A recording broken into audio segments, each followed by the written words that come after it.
Living alone as an older woman is something many of us find ourselves doing. Whether it was part of the plan or simply how life unfolded. I'm 83 years old. My name is Eleanor. I've been living alone for 14 years now, ever since Thomas passed away, and I've learned something important.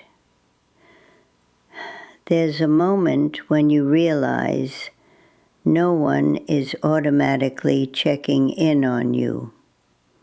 No one will notice if you haven't stepped outside in days.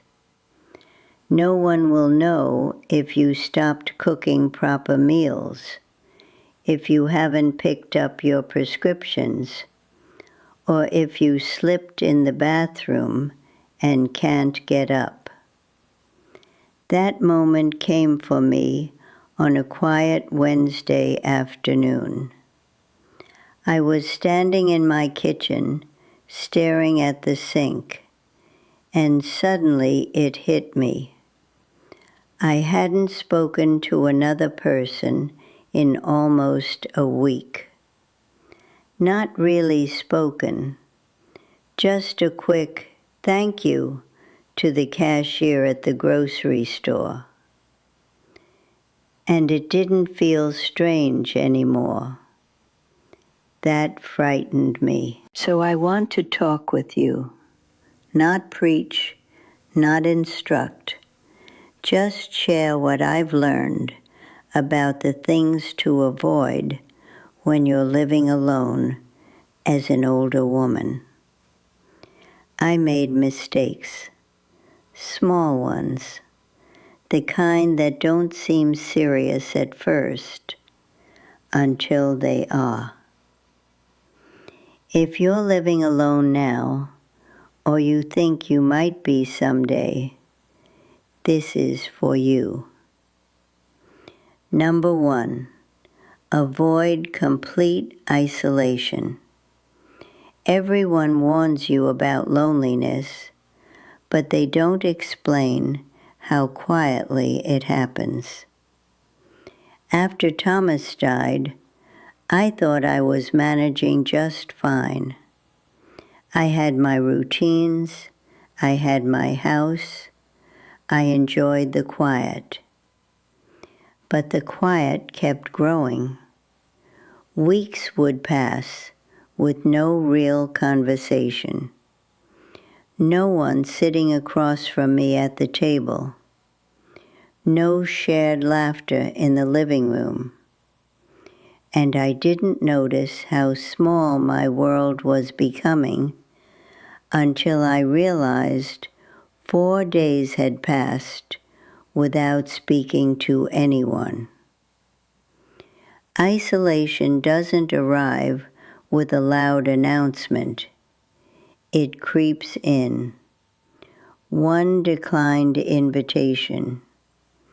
One phone call you don't make. One gathering you skip because you're tired. I had to be intentional. I started small. I called my sister Marlene once a week, even if we only talked about the weather. I joined a book club at the library, even though I didn't enjoy half the books. It wasn't about the books. It was about showing up. You cannot wait until you feel desperately lonely to reconnect. By then, the habit of being around people has already faded. Number 2, avoid neglecting your health. When Thomas was alive, he reminded me about appointments. He asked if I took my pills. At the time, it felt like nagging. Now I realize it was care. After he was gone, it became so easy to postpone things. I would think, I'll schedule that appointment next week. and next week would turn into next month. One year, I went nearly a year and a half without seeing my doctor. I felt fine. When I finally went in, my blood pressure was dangerously high. The doctor looked at me and said, "Eleanor, you're lucky nothing worse happened." That shook me. Now I write everything down. Appointments go on a calendar in big letters. Medications go into a weekly organizer. I even set reminders on my phone, even though I struggle with technology. Once I couldn't figure out how to silence an alarm, and it beeped for 10 straight minutes while I pressed every button. Thomas would have teased me endlessly. But I learned something. When you live alone, you become responsible for watching over yourself. Number 3, avoid ignoring safety concerns. I used to think safety adjustments were unnecessary. Then I heard about my neighbor Gloria. She fell in her bathroom and lay there for hours before anyone found her. That story changed me. I got a medical alert device. I felt embarrassed at first, like I was admitting weakness. But one afternoon I slipped in the kitchen. Nothing broke, but I couldn't stand up right away. Just knowing I had that button brought relief. I removed every throw rug. I installed brighter hallway lights. I added grab bars in the shower. These seem like small changes, but when you live alone, small accidents can become large emergencies. Number 4, avoid developing unhealthy habits. After Thomas passed, my eating habits deteriorated. I would make a sandwich and eat it standing at the counter. Some nights I skipped dinner entirely and snacked instead. Why cook properly for one person? But my energy plummeted. I felt tired all the time. Eventually, I realized the problem wasn't age, it was neglect. So I started setting the table, even if it was just for me. I used real dishes. I sat down. I treated meals as something meaningful again. I also forced myself to move. Some days I wanted to stay in my robe and never leave the house. But even a short walk around the block changed my mood. Your body still deserves care, even if no one else sees you. Number 5, avoid letting your home become overwhelming. This house held decades of memories, but after Thomas died, it felt enormous. The yard needed attention. Repairs piled up. I ignored a broken porch step for months because I didn't know how to fix it. Eventually, I accepted that I needed help. I hired someone for the lawn. I found a handyman. Spending money on assistance felt uncomfortable at first. But your home should feel like comfort, not constant stress. Number 6, avoid losing your sense of purpose. This one nearly broke me. When Thomas was gone and I retired, I didn't know what my role was anymore. I wasn't caring for children. I wasn't supporting a husband. I wasn't working. Some mornings I wondered what I was even for. I started volunteering at the library, shelving books. It wasn't glamorous, but it gave me structure.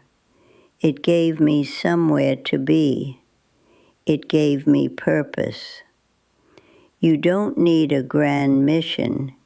You just need something that reminds you that you matter. Number 7, avoid believing you must do everything alone. I was stubborn. I refused help. I thought asking meant weakness. When my daughter offered to drive me to appointments, I insisted I could manage. When my son offered to help organize finances, I declined until I couldn't manage. One Saturday, my sister Marlene showed up unannounced and helped me sort my medications and paperwork. I cried at the kitchen table because I had needed help for months. There is no shame in accepting help. Independence does not mean isolation. Number 8, avoid neglecting your environment. Clutter builds quietly. Mail stacks up. Dishes sit longer. Laundry piles. I told myself it didn't matter because no one else would see it. But I saw it, and it weighed on me. Cleaning one room at a time transformed the house. It felt lighter. I felt lighter. Your surroundings affect your spirit more than you realize. Number 9, avoid drifting without structure. When you live alone, days blend together. Monday feels like Thursday. Time loses shape. I created small routines. Grocery shopping on Fridays. Church on Sundays. Coffee with a neighbor on Wednesdays. Simple structure keeps you grounded. Number 10, avoid holding on to everything out of sentiment. Thomas's clothes stayed in the closet for 3 years. His shoes by the door.